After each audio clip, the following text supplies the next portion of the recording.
Good evening and welcome to the Marion Minor Cook Athenaeum. My name is Shannon Miller and I'm one of the 2 Athenaeum Fellows this year. If you're not sure how important cybersecurity is today, you should go to Google and track down the full name and address of any of the Sony employees whose personal information was leaked in the company's recent hack. If that doesn't satisfy you, you could always ask the former NSA director, Keith Alexander, what he thought of Edward Snowden's recent leaks. If you're already convinced that cybersecurity is worth talking about, then you've come to the right place. If you're still not satisfied, however, tonight's speaker should help.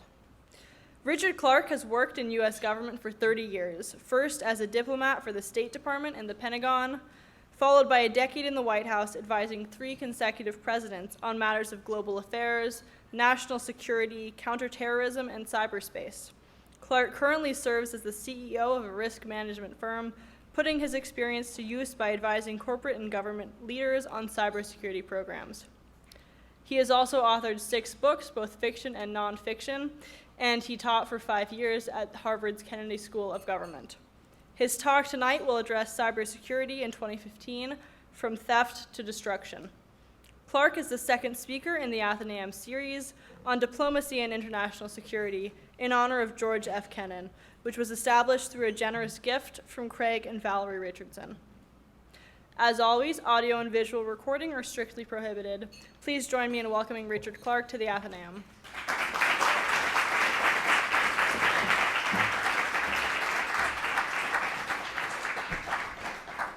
Thank you very much. It's an honor to be here, to be invited here, especially an honor to be asked to give the George Kennan Memorial Lecture. If you don't know who George Kennan is, promise me that as the price of your free dinner tonight, you'll go home and Google George Kennan and learn what he did and his contribution to our country and to our society. He is most well known for having, at the outset of the Cold War, recognized the phenomenon, the era that we were about to enter, and for having given the United States government a roadmap for dealing with that Cold War. Many of you in this room were born after the Cold War. For those of us who lived through the 40 years of it, those were 40 years during which the world could have been destroyed and you would never have come along. Because during those 40 years, the United States and the Soviet Union deployed over 50,000 nuclear weapons and targeted each other's cities, and came close on several occasions to destroying all life on the planet. That's not an exaggeration. However difficult the times are that we live through today, they are nothing like the existential threat that we faced during the Cold War. For if there had been a global thermonuclear war, the environmental effects, the destruction would have been such, the nuclear winter that would have followed would have been such that either humanity would have disappeared from the planet, or those people who survived would have wished that humanity had disappeared from the planet. That was the Cold War. And what Kennan taught us at the outset of it was that rather than fight aggressively against our opponent, we should find a path of containing our opponent, because eventually the weaknesses in the Soviet system, the weaknesses in their ideology, the weaknesses in their view of the economics would cause them to collapse. And in 1989, they collapsed. Not that the United States government saw that coming, even though we spent a huge amount of money closely monitoring the Soviet Union. The major mission of the CIA was to monitor the Soviet Union. And we discovered that the Soviet Union collapsed by watching CNN. But it did. It collapsed after 40 years. And for those of us in government at the time, in the State Department, where I was then in 1989, and in the White House, where I moved in a few years later, one of the questions we had that we were frequently asked by the media was, if the Cold War is over, what are we in now? What's the name for this period? And we tried for a while saying, well, the name for this period is the post-Cold War era. That was somewhat unsatisfying. By the mid-1990s, however, we had a name for the new era, and that was the digital era. And we knew by the mid-1990s that we were experiencing something phenomenal, something going on all around us that was changing the nature of our economy, the nature of our society, and changing the global village. And that was the digital revolution.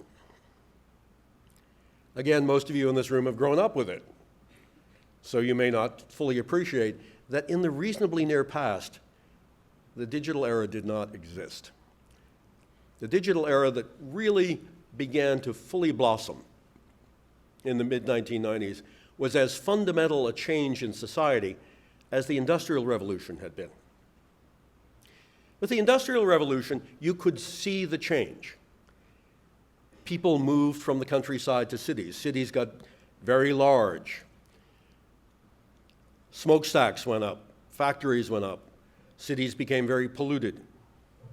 There were strikes, there were labor disputes, there was increased productivity. You could see it all around you. People were building railroads. People were building factories. The digital revolution was a little bit less obvious. Oh, people were building underground highways. They were laying fiber optic cable everywhere. But the way society changed was a little bit more subtle. Every corporation, every government agency, every educational institution gradually moved all of its activities into cyberspace and abandoned anything that wasn't in cyberspace. The test was, could you find a typewriter in the late 1990s? When we began the 1990s, everybody had a typewriter. When we ended the 1990s, they were rare. Slowly, without a government edict, without a master plan, we moved our economy into cyberspace. And companies everywhere, whether they were in manufacturing or finance or transportation, became reliant, dependent upon cyberspace. And during this time, I was privileged to be able to pick up the phone and call people and say, "Hi, I'm Special Assistant to the President of the United States. I'd like to come see you." If you ever get the opportunity to say that, try it. Because the answer is always, "When would you like to come?" And so using that opportunity, I went around the country visiting American companies, American institutions of all types, and watching how they adjusted to this new digital era, and watching the transition. I went to the largest railroad company in the United States a few years into this transition and asked the CEO, "Tell me about your company." And he said, "We're an IT company that has trains." 5 years ago, I would have said we were a train company. But now, I say we're an IT company that has trains because if our network goes down, all of our trains stop because they don't know where to go. We don't know what to do with the cargo on them. And they'd run into each other. So no network, no trains. All around the country, slowly people began saying that to me. We're an IT company that does healthcare. We're an IT company that does finance. We're an IT company that manufactures things. The change happened over the course of a decade. And during that decade, the president, Bill Clinton, and the vice president, Al Gore, were acutely aware of the change. For one reason, the economy boomed. The economy boomed because the digital revolution greatly increased productivity in the United States and shifted the kind of employment, shifted the opportunities. Suddenly, new companies were valued at multiples of what the old industrial companies were valued. You can see this today. The largest company in the world by market cap today is Apple.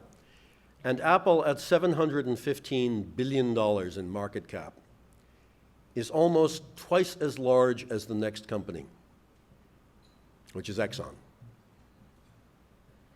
A whole new industry blossomed in the United States and around the world. But President Clinton was also acutely aware that there was, as he began saying in 1996, a dark side to cyberspace. That just as it gave us the ability to do marvelous things, it also empowered individuals and potentially groups to do dangerous things. Last week at Stanford, President Obama held a cybersecurity summit with CEOs of the tech industry to talk about exclusively that dark side of cyberspace, the risk that comes from our inability to achieve cybersecurity.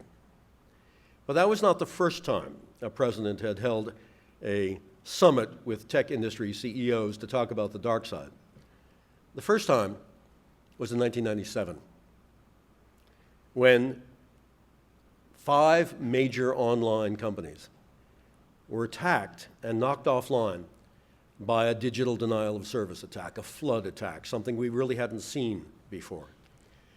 And Bill Clinton held a meeting in the White House with the major tech CEOs to ask, what do we do about this dark side, this risk? When the investigation concluded as to what had happened that had knocked all of these major companies offline, we found that there was one individual in Quebec who had done it. He went by the handle of Mafia Boy. One individual. And so the cyber revolution greatly empowered individuals. Individuals could do things that in the past they couldn't do. Individuals on one side of the world could affect activities all around the world. The next major cyber incident we had was a virus that had the lovely name of I love you. And if you clicked on the I love you attachment, as tens of millions of people did, suddenly your computer was infected and taken over by one individual in the Philippines. It was then we started to come to grips with the potential of what the dark side could do. And at the same time all of this was going on, our intelligence community was acutely aware of the change in intelligence collection brought on by cyberspace.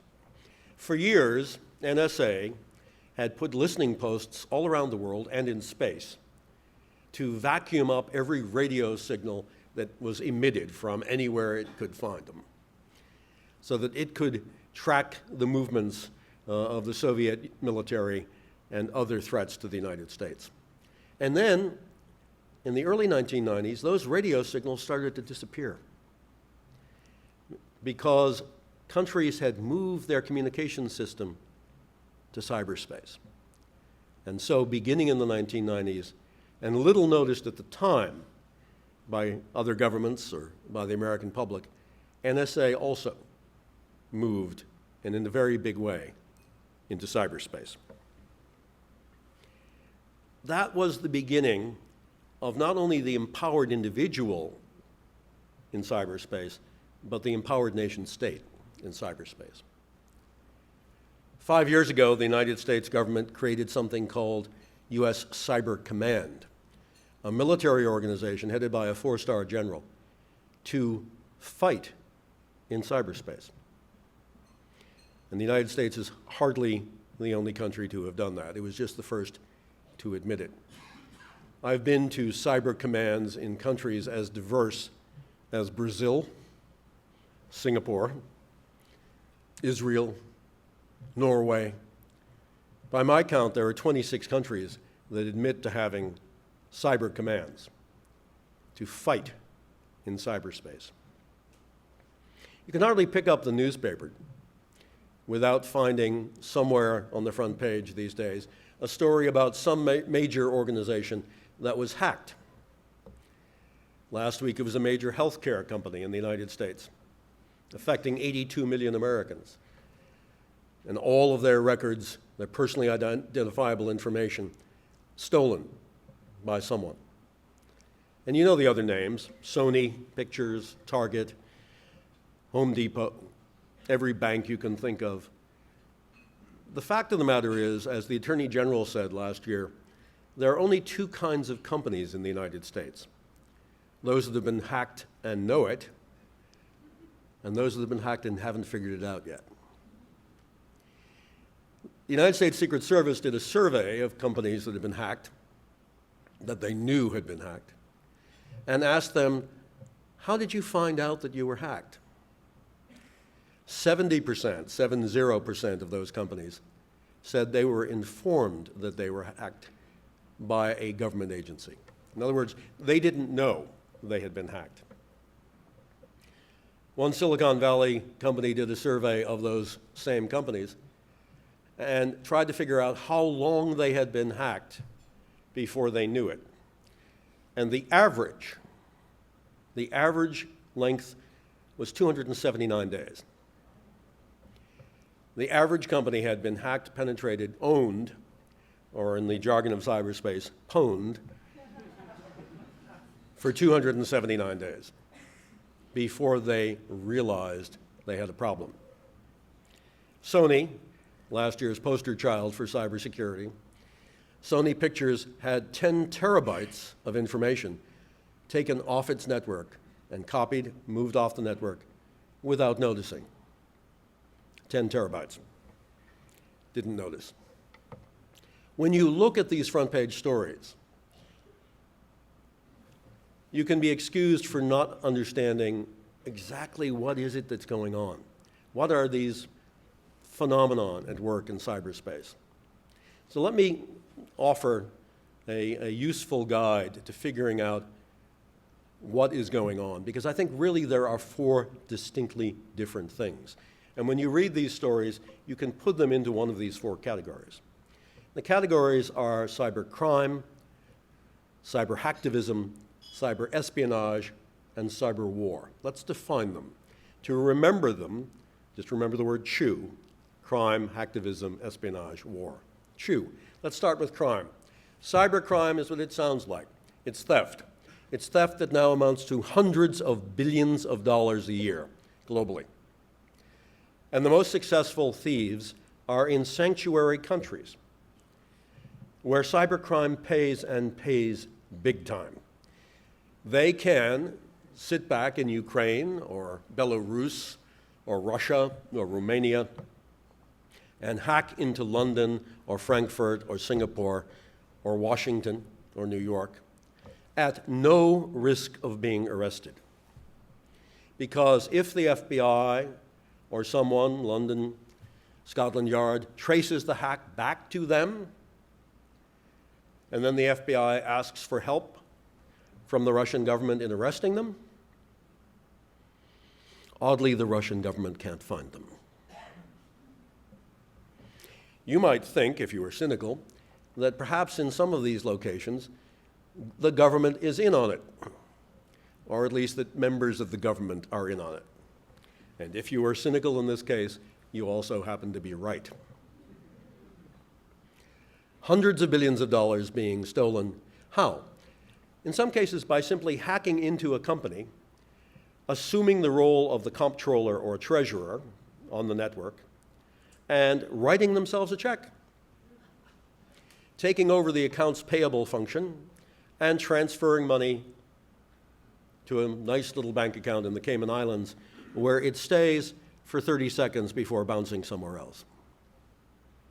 Hundreds of billions of dollars going out of our economy and the economies of other countries around the world into the hands of criminal cartels. That's crime. Hacktivism. When you don't like something that a company is doing or a governmental organization is doing, and therefore for your political purposes, you embarrass them by getting into their network and finding embarrassing things and posting them. In a way, That's what happened to Sony Pictures Entertainment. The North Koreans, in this case, didn't like the movie that was about to come out, and having seen it, I think I can understand why.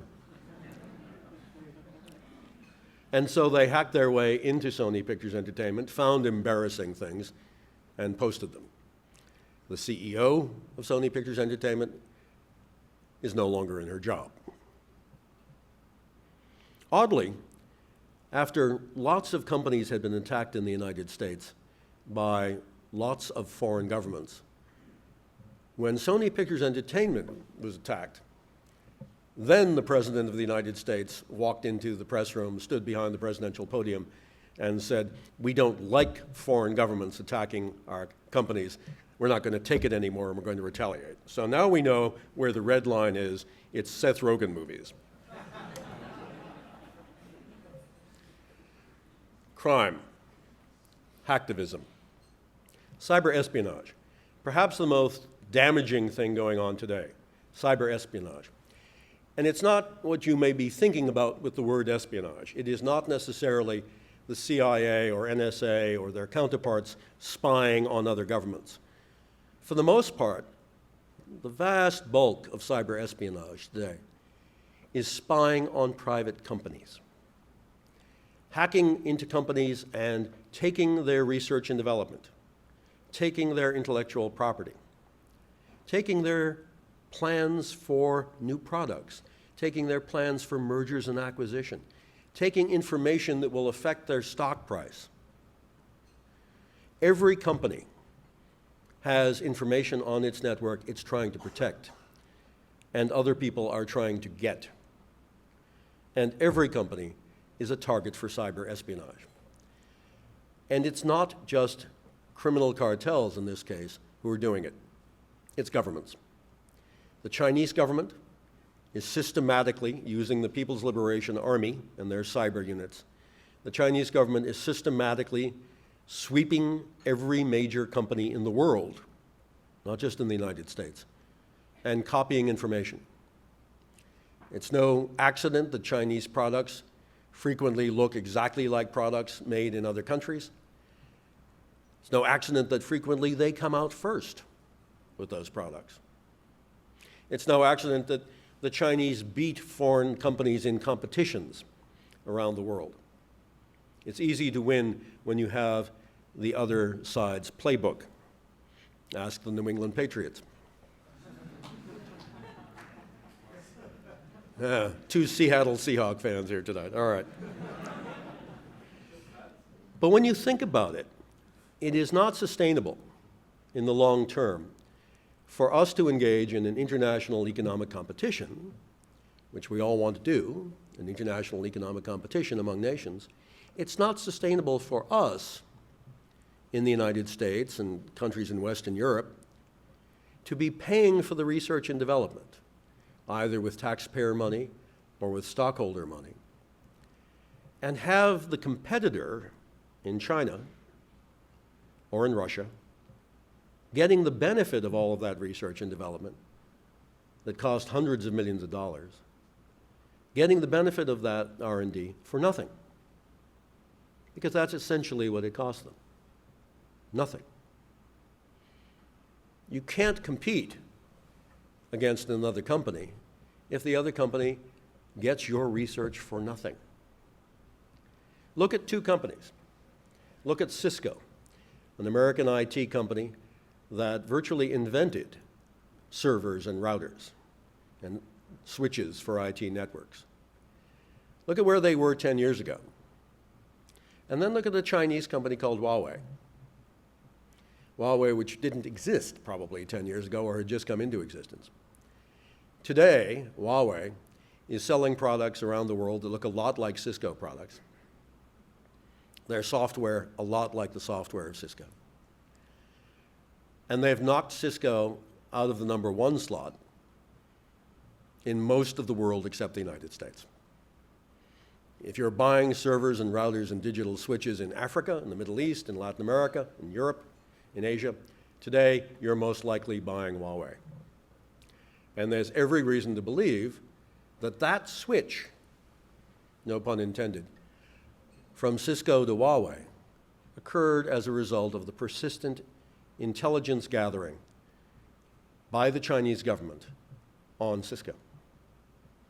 And that's just one of thousands of cases where the People's Liberation Army has, as a matter of public policy, as a matter of government policy, hacked into private companies, stolen information, and given it to the competitors, the competing companies in China, in order to encourage economic growth. That, I think, in the long term, is the greatest threat to us today in cyberspace. But the larger threat is the W in Chu, cyber war. When I wrote a book called Cyber War 5 years ago, a number of people asked me, what is cyber war? What are you talking about? How can there be war in cyberspace? And if there is, why do I care? If ones and zeros are fighting each other in the ether somewhere, what difference does that make for me? I don't get that question as much anymore because people are beginning to realize what you can do. And perhaps the crossing of the Rubicon in this area was a piece of computer virus that was known as Stuxnet.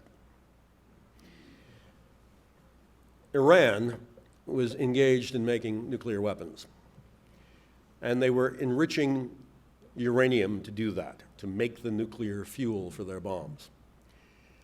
They were enriching this uranium with centrifuges. Centrifuges are, in essence, giant blenders that blend uranium, and the weapons-grade uranium comes off. They were doing this in a town called Natanz. They thought that the United States, or perhaps Israel, would bomb the plant. So they put the plant in an area where there was nothing else. They surrounded it with anti-aircraft missiles and anti-aircraft guns, minefields, barbed wire, and because they thought that maybe there was the potential in the future of a cyber attack, they never connected the plant to cyberspace. There's no internet connectivity, there are no wires running into the plant that connect to any telecommunication system. And then the United States attacked the plant at Natanz with a cyber weapon and caused the 800 centrifuges that were spinning at the time to spin in a way that they blew up. So the Iranians were right. The United States was going to destroy their nuclear centrifuges, but not with a bomb or a bullet. Not with a bomb or a bullet, but with bits and bytes, with a cyber weapon. A cyber weapon that took over the digital control system of the plant and caused physical objects in the real world to destroy themselves. We had done this before. We had done it experimentally at the Idaho National Laboratory. And if you go on YouTube and type in Idaho National Laboratory Aurora experiment, you can see a short video of what we did. We took a large electric power generator, such as you'll find on the grid throughout the country, and we built a simulated electric power grid and then hacked into it from the internet, hacked ultimately into the controls of the generator and caused the generator to explode. Now, why that's interesting is that if you explode a generator, you don't simply turn off the electricity. If you just turn off the electricity, somebody can go over and turn it back on. We've all lived through power failures that lasted an hour or 6 or 12 hours. But if you destroy the generators, that power failure can last for months because no one keeps spare generators. They have to be built from scratch. That would be cyber war. The new head of NSA said last month that he was aware of the fact that the Russian government and the Chinese government had both hacked their way into the control systems for parts of the American power grid. You don't hack your way into the control systems for a power grid in order to collect intelligence. You don't hack your way into a power grid in order to collect money. You hack your way into a power grid so that if ever there's a conflict between you and the other country, you can affect what would have taken bombers and missiles a long time to achieve, you can affect in a matter of minutes by crashing the power grid, turning out the lights, turning out the computers, and keeping them out for weeks at a time. That is cyber war. We saw a small taste of it in 2007 when Russia had a conflict with Estonia and knocked all of the Estonian networks offline. The next year, Russia invaded Georgia, not the one with Atlanta. And as the Red Army tanks came across the border into Georgia, suddenly all the networks, the banking networks, the telephony networks, the government ministries in Georgia were crashed and went offline. Small taste of what cyber war could look like. And the thing that's important for the United States to remember is that however good we are on the offense in cyberspace, and I have reason to believe that we're very good at that, we're not very good on the defense. And nations that are not large and wealthy and generally thought of as sophisticated can quickly develop an offensive cyber capability. You remember those empowered individuals that we talked about in the beginning of the cyber age? Well, now we have empowered nations. Yes, North Korea can attack Sony Pictures Entertainment. It can also attack the power grid. And it's not just North Korea. Iran didn't like the fact that the United States had attacked the power plant at Natanz. And so Iran attacked the 8 largest banks in the United States. And over the course of a 3-week period, caused each of those banks, Wells Fargo, Citibank, Bank of America, to have their online banking functions crash. If you had a bank account at Citibank and you tried to get onto it online during that attack, you couldn't. And these are banks that spend hundreds of millions of dollars a year on cybersecurity. They couldn't stop the Iranian attack. Eventually, the websites came back up. Not because the United States government intervened, not because the banks figured out how to stop the attack, but because the government of Iran stopped the attack. It had made its point. What was its point? Its point was well understood in the White House. And its point was, America, you're not the only one who has a cyber army. America, you're not the only one that can attack deep into the heart of another country. America, we know how to attack the things that matter to you. We've just demonstrated that we can mess up your financial system. Stop attacking us in cyberspace. I think that message was received. But the fact is that we now know, North Korea, Iran, Russia, China, that the governments of those nations have attacked private American companies in this country. And the US government has either been unwilling or unable to do anything about it. We really don't have either a public policy of defending American companies against nation-state attacks, nor do we really have the capability to do that. What does this mean?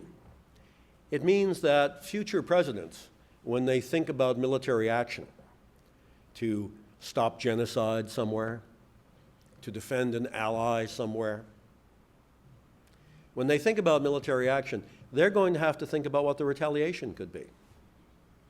And while no nation, perhaps except Russia and China, can bomb the United States with missiles or bombers, there are now scores of nations that can disrupt activity in the United States and destroy things in the United States through cyber war. That changes the calculus of everything we do. So what does this mean going forward for all of you? It means you do live in a digital era where there is a dark side, and that dark side hasn't been well understood or well explored. But it also means that there are things you can do to help. There are challenges and questions which remain unsolved. And what are they? Let me suggest a few. The first is, how do we live in this digital society and continue to have civil liberties, and perhaps even have some concept of privacy, when there is this ability to hack into everything? When all of us are walking around with tracking devices that have microphones in them. Imagine if in the 1960s the head of the FBI had gone to the Congress and said, I want every American to wear a tracker at all times, an electronic bracelet at all times. I want every American to have a microphone on them at all times so I can listen in to what they're saying. If J. Edgar Hoover had said that in the 1960s, he finally would have been sent to the loony bin. But we're all doing it. When Edward Snowden revealed the treasure trove of documents that he did, President Obama asked me and 4 other people to review the activities of NSA and to review what Snowden revealed. We did not find NSA breaking the law. You can quibble about what the law should be, but given what the law is, we did not find that NSA was breaking the law. But what we did find was that NSA and organizations like it all over the world have unbelievable capability to track, to listen, to monitor. NSA can't do that against American citizens without court orders now. But the potential is there. Back in the 1970s, there was a senatorial commission called the Church Commission that looked into NSA then. And it wrote that in the future, if an agency like NSA got out of control and created a police state, given the capabilities that would then exist, that now exist, it would be impossible to overthrow that police state. You need to think about how we preserve our civil liberties, how we preserve our democracy, how we preserve some notion of privacy in an era of such surveillance capability. You need, as a generation, to work hard to preserve those civil liberties and to find the right balance. None of us want terrorist attacks to occur in our country.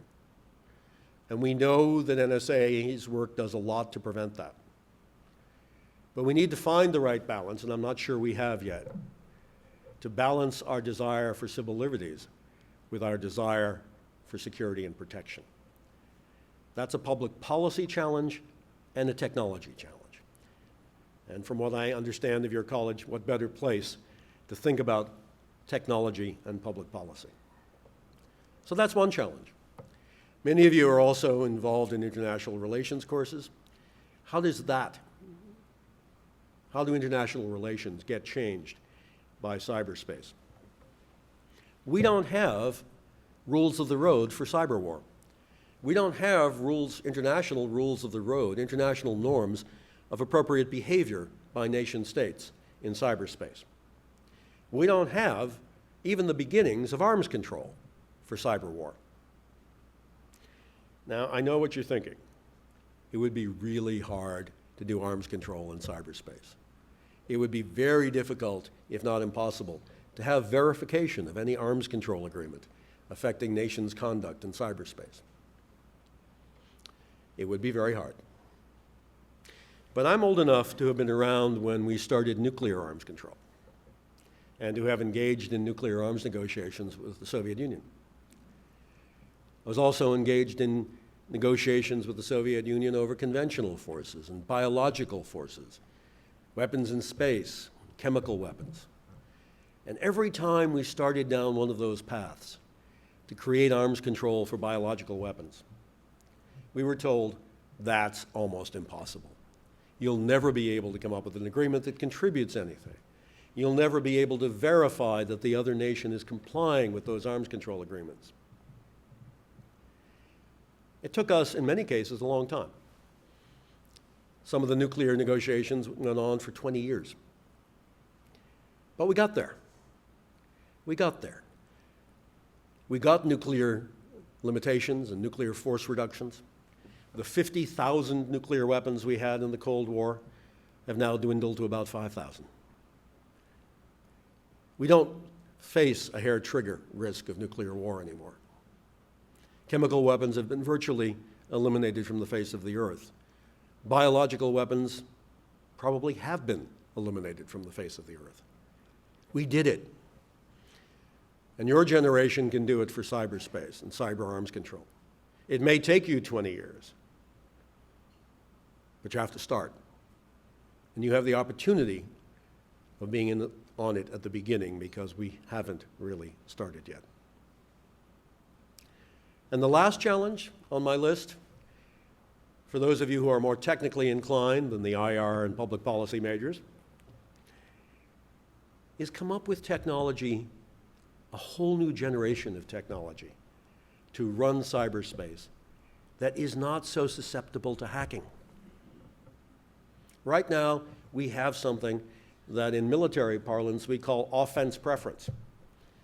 Offense preference because the offense in cyber war, the hacker, if you will, spends very little time and very little money to come up with a system that the defender has to spend a huge amount of time and a huge amount of money to defend.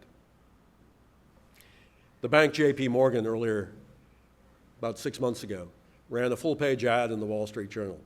It said, J.P. Morgan takes cyberspace very seriously. We're spending $250 million this year on cybersecurity for J.P. Morgan Bank. 2 weeks later, they were hacked. Jamie Dimon, the CEO, later announced, we're spending $500 million on cybersecurity. The hackers that got in probably spent a few $1,000s. Offense preference. We're basically using a system for the internet that was invented in the 1980s and 70s. We're building on that same system that was developed with funding from DARPA and Al Gore. Al Gore actually did have a role in that. They didn't invent the internet. That system that was designed for a few prestigious research universities in the United States to share information among projects funded by DARPA. The internet grew out of that project. And the internet that we have today, cyberspace that we have today, fundamentally has the same architecture. No one thought, when they built DARPANet, that the research professors at Stanford and MIT would engage in anything malicious. They obviously didn't know professors. But it is that same system that we have today. It is a technology that is inherently impossible to defend and secure. No matter how much money you spend to defend a network, no matter what existing technology you deploy on a network, I guarantee you I know people who can break into your network. And not all of them work for NSA. So the third challenge for your generation is to create a fundamentally new system for managing cyberspace. Software that is not riddled with vulnerabilities. Identity access management programs that cannot be spoofed. It's possible. We just haven't tried. You can try that, or you can try arms control. There's a lot that you can do, because those challenges will be there probably for most of your career. Because the dark side of cyberspace is going to be very, very hard to tame. Thank you for the opportunity to be here tonight, and I would welcome your questions.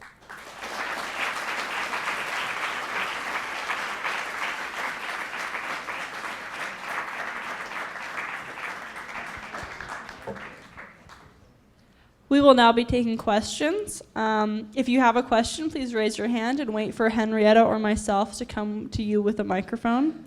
And as always, preference will go to students.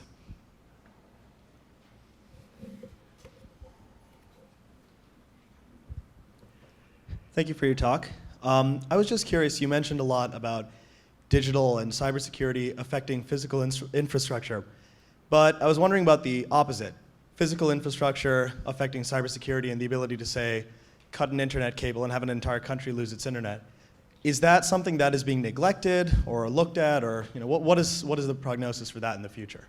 Well, if you lived in Egypt 3 years ago, one day you woke up and there was no cyberspace. There was no internet connectivity outside of Egypt because the two cables that bring the internet, the international internet, into Egypt were cut in the Mediterranean. I don't think we've ever gotten a decent explanation as to how or who cut them. But yeah, sure. When I first got the job in the White House of worrying about cyberspace and the internet, I said I wanted to go see it. And everybody who already was working on the issue said, oh boy, he doesn't understand it. This is virtual. You can't go see it. Well, you can, actually. There are 8 places on the West Coast and about 12 places on the East Coast where you can go and find the internet coming up from Europe or Asia. And those places can be physically attacked. If you go and find one of them, you'll see how easy it would be. They are unprotected, they're unguarded, they're unsecured. So yes, there are key nodes. The internet in the United States used to run through 2 switches, one in San Jose and one in Tysons Corner, Virginia. Now it's much more diverse. It was easy in 1995 to knock off those 2 physical locations, one of which was over a steakhouse, and bring down not only the internet in the United States, but at that point in time, 80% of all internet traffic in the world went through those 2 switches. Now it's much more diverse and resilient, but you're quite right, there are physical sides to the internet, the physical vulnerabilities. And it's also the case that if you're trying to hack your way into a company, for example, you don't have to hack your way in using cyber techniques. You can simply go into their facilities and stick a thumb drive into a computer when no one's looking, and you own their internet. You own their network. So yeah, it is both a physical problem and a problem in cyberspace.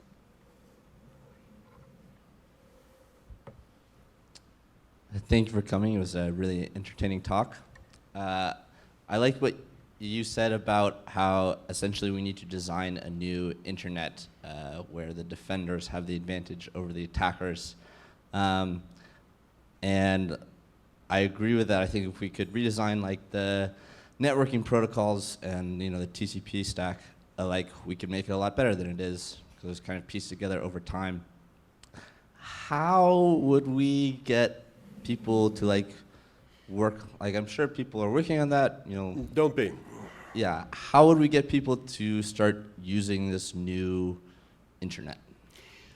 So if you could come up with one, by the way, people are not generally working on a new internet. There are probably 2 people who have very little funding who are thinking about it.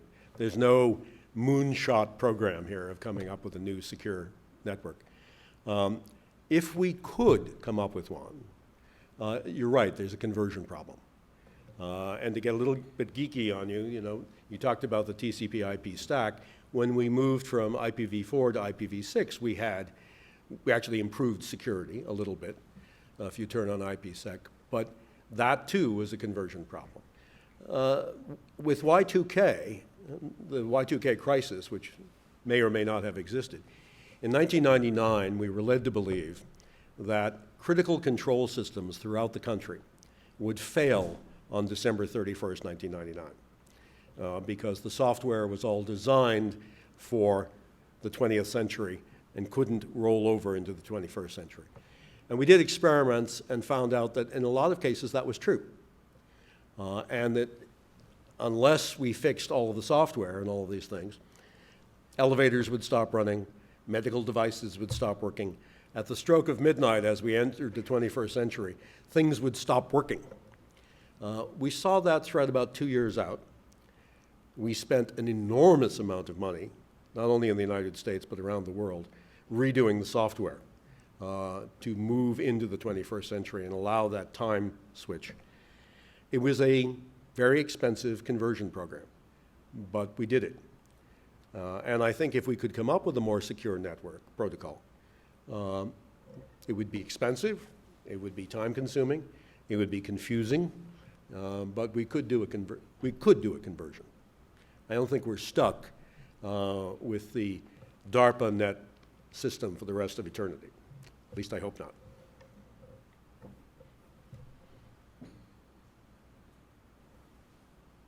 Thank you for your speech. You talked about the political dynamics of Iran, China, maybe North Korea in terms of cybersecurity. You also mentioned in the beginning of your speech that the digital technology allows, basically empowers individualism and perhaps in a dark side. So I'm wondering, there are a lot of dangerous groups, extremist groups out there who could potentially have detrimental effects in our society. So how does that change in the dynamics maybe internationally? Because it almost sounds kind of like guerrilla warfare in terms of cyberspace. So can you maybe touch on how that would change our focus in cybersecurity and what we can do about it? So you may have noticed that I've never used the phrase cyber terrorism. You will hear people use that phrase, you'll see it in some of the writings. I haven't used it because I think it confuses two phenomena, the cyber problem and the terrorism problem, which I think are so far, thankfully, two distinct problems. The terrorist groups that we worry about, the big organized terrorist groups, ISIS or Daesh, Al-Qaeda, Hamas, Hezbollah, whatever you want to call a terrorist group, they use cyberspace. And increasingly, they use it very effectively. Most of the lone wolf terrorists who have been recruited by Al-Qaeda and ISIS have been recruited by extraordinarily effective websites with videos that are designed to hit the hot buttons of certain ethnic groups and certain age groups. The terrorist groups use cyberspace to recruit very effectively. They use it to communicate, including covert communications. They use it to raise money. But so far, they haven't used it to attack and destroy things. We've had some indications that some terrorist groups have reached out to hackers, particularly hackers in Europe, and offered them large sums of money to engage in cyber attacks.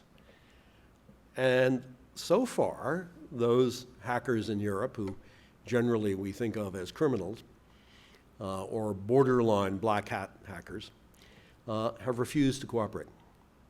And in fact, some of the activists, the hacktivists, have actually attacked terrorist groups' websites. So we haven't seen the blending of the two yet. That doesn't mean that won't happen. There's no reason why a terrorist group like ISIS couldn't develop its own offensive cyber war capabilities. The thing that is happening is that this skill set that once the United States had alone, once NSA had alone, then distributed down to 5 or 6 countries, governments, now probably out to scores of countries, governments, then to criminal groups and to individual hackers. The further down that stack you go, the less sophisticated the attack capability was. But increasingly, what we're seeing is that very sophisticated attacks that 5 years ago only the United States government could do are now being done by criminal cartels. That suggests to me the possibility of that knowledge proliferating to terrorist groups as well. Hasn't happened yet.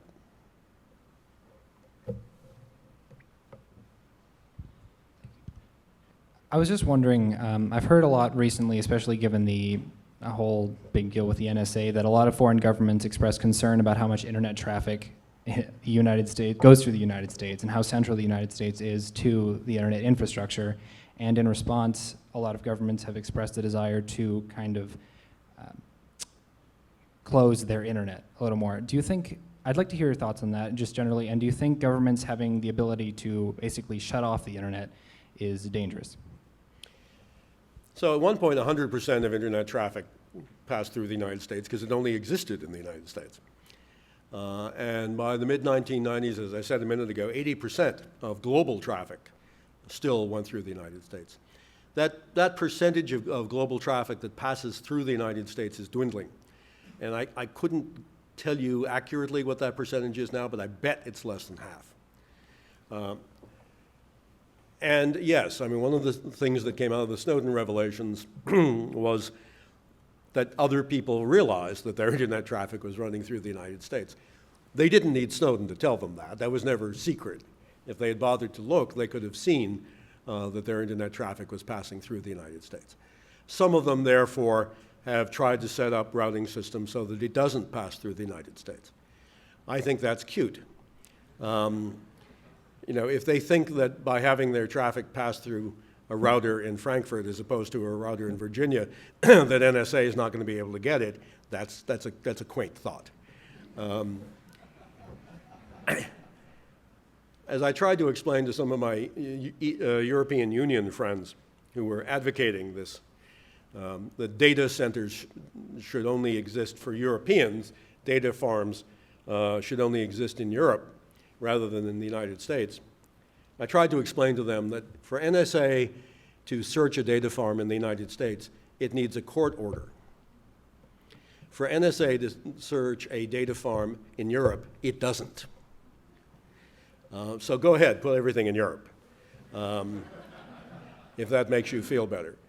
But I think what we have seen because of the Snowden revelations is that a lot of non-American IT companies are using the Snowden revelations to say, don't buy American products. Don't put your stuff in the Microsoft cloud or the Amazon cloud. Don't buy that Apple computer because chances are if it's American, NSA has somehow infected it already. Of course, all of the Apple computers are made in China, but don't let that bother you.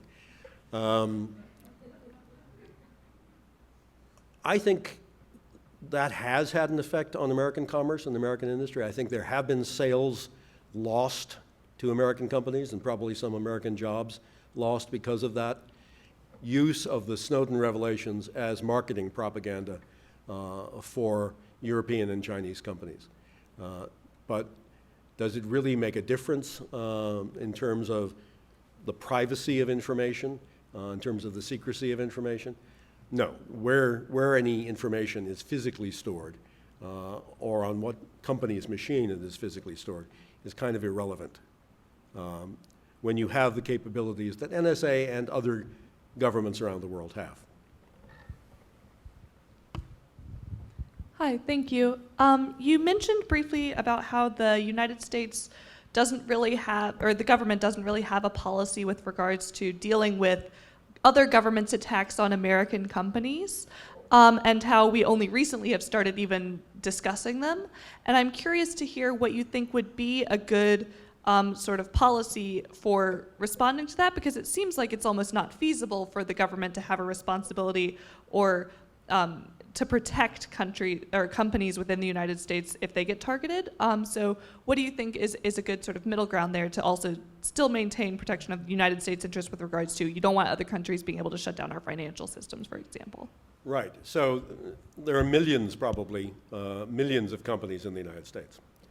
And obviously, you're right, the United States government cannot defend millions of companies. However, how many of those companies would you call critical to our economy or critical to our functioning as a nation? You can get that down to probably a few thousand. And we actually have that list. And it's a list of companies that are called critical infrastructure providers. It does include the major banks and stock markets. It also includes the major telcos and internet backbone companies. And you can imagine electric power companies, a few key manufacturers perhaps, and particularly in the defense sector, it's not impossible for the US government to monitor traffic flowing to and from those companies, if those companies want the government to.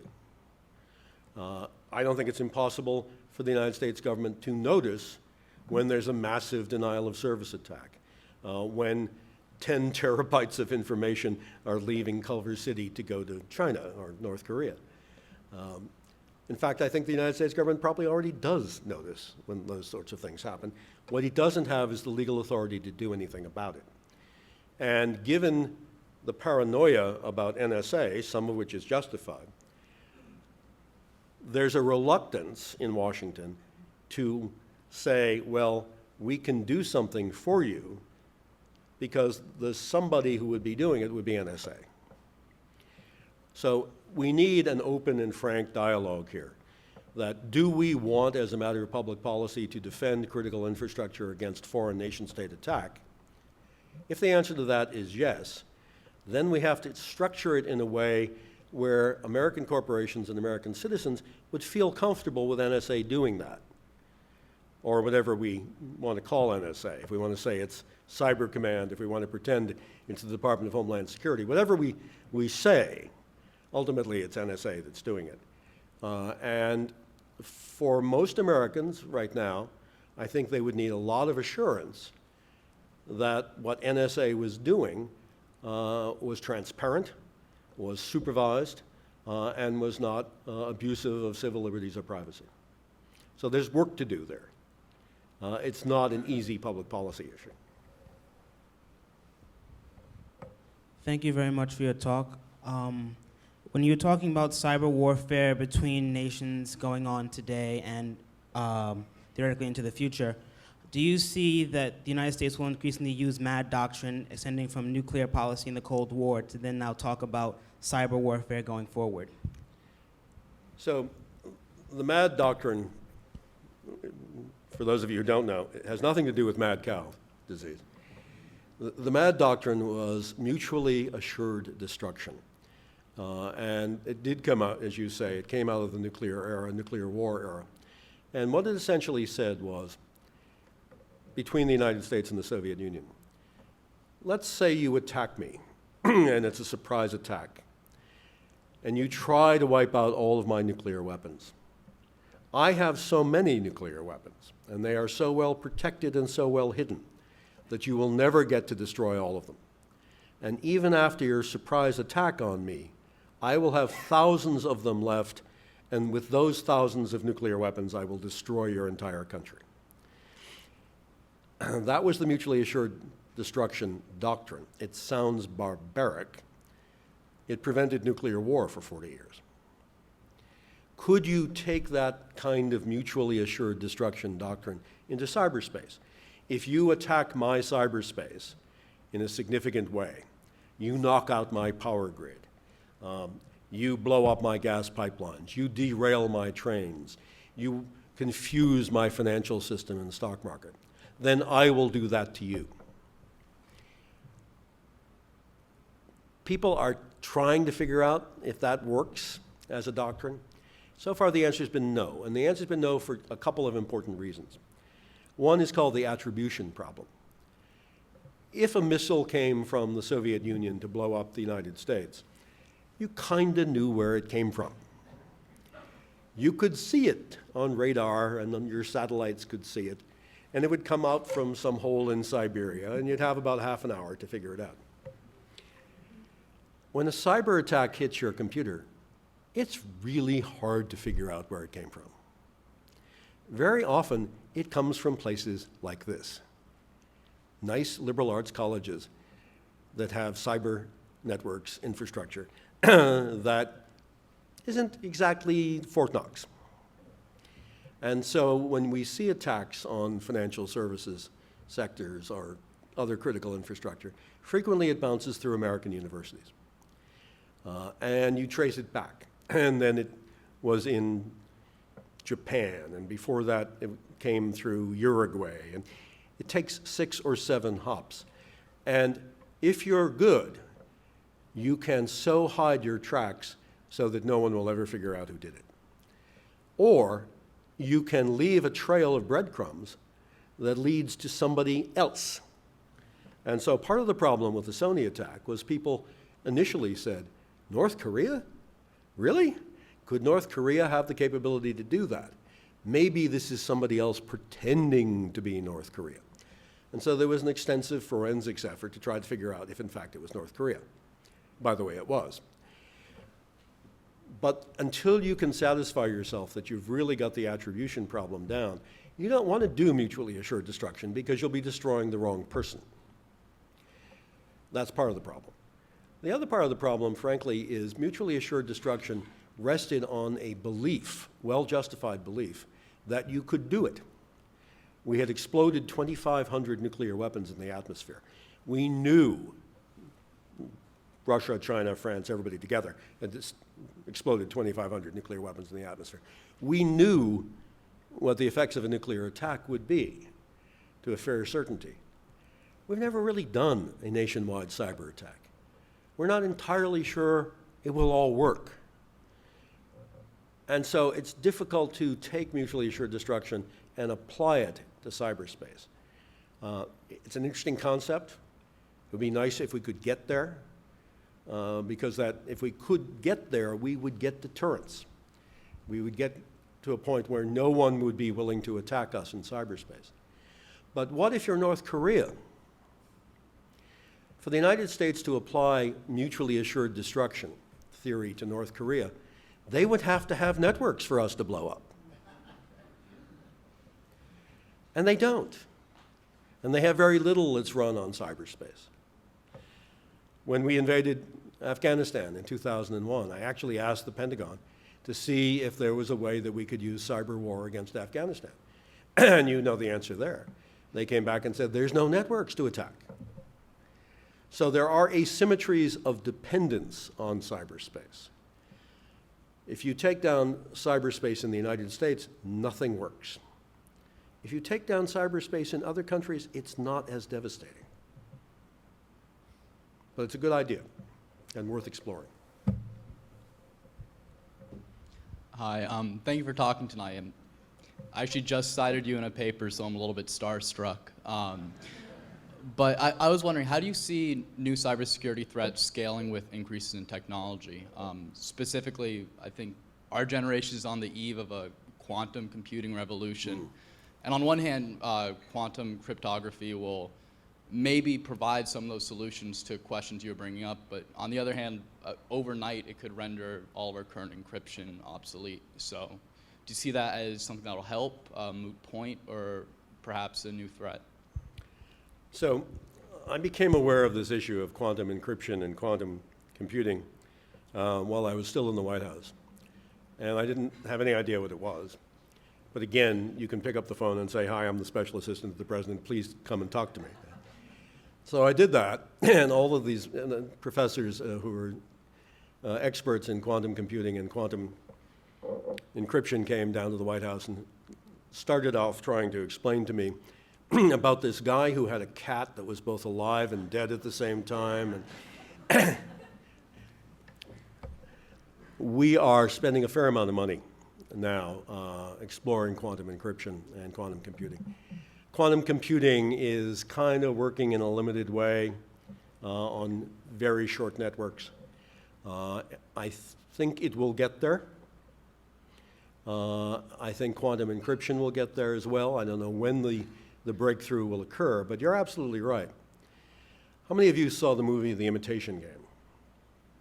So what happened in The Imitation Game was that one side in World War II was able to read the encrypted messages of the other side. The British were able to read the Germans without the Germans knowing it. And this, in the view of many historians, was why the Allies won the war. There may come a time when quantum encryption works, and with it, quantum decryption. What that would mean, I'm told by the people who are working on it, is that every encryption algorithm today would be broken in a matter of days. That would change a lot of things. while it would be nice for the United States government, we could read everybody else's mail that we can't read today because they're heavily encrypted. It would also mean that the banking system and telecommunications and all sorts of critical functions that rely today on encryption wouldn't work anymore. So we talked before about conversion from one technology to the other and the difficulties that would create. When and if we have that quantum breakthrough, there will be a conversion problem that will be very significant. And frankly, I don't think anybody's thinking about how to do that. And if you really are thinking about that in terms of your studies, assume a breakthrough for purposes of analysis and thinking. Assume a breakthrough, and then ask, how do we handle that? That would be a real contribution if you could think about that problem, because not too many people have. And someday, it'll occur. It's one of those things where it could occur next month, or it could occur 20 years from now.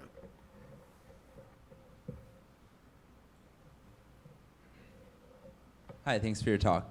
I was wondering if you could talk a little bit about the cybersecurity industry, and you say all these big companies are spending so much money on defending their what they have in cyberspace, but not necessarily very effective. I was wondering if you could talk a little bit about your current work and whether companies that are offering things like two-factor authentication, how effective they really are, and or whether or not that's a waste of resources. So there is a cybersecurity industry, as you suggest. There are, we tried to figure out how many companies in the US that are in this industry, and we stopped counting when we got to 500. There are lots of companies that are making money off this cyber insecurity, trying to create cybersecurity. None of them have succeeded in creating secure networks. Many of them have succeeded in creating a component that increases the security of a network. And so you mentioned two-factor authentication. That's, if you do it right, a big step toward increasing the security of a network. The industry is fascinating as an economic model because the R&D in this industry is done almost entirely through venture capital funding. The big companies, the IBMs, the Ciscos, the HPs, don't spend a lot of money coming up with new security products. What they do is they look around, particularly in Silicon Valley, but they look around for, in Israel, some companies around Boston, for startup companies that have come up with a new trick that adds to cybersecurity. And then they buy them. That's how the research is done. The research is funded by venture capitalists who invest in startups. That's good in one respect. In another respect, it doesn't incentivize anybody to really solve the problem. It incentivizes people to solve a small bit of the problem and then convert that startup company into something that's bought by a big company, or in some cases goes public. I think the model is fascinating. It's a different economic model than development in most industries. I'm not sure, and it is a model that creates a lot of new technology. I'm not sure it's a model that is designed to come up with a solution for the overall problem. Unfortunately, that's all the time we have for questions. Please join me once more in thanking Richard Clarke. Thank you.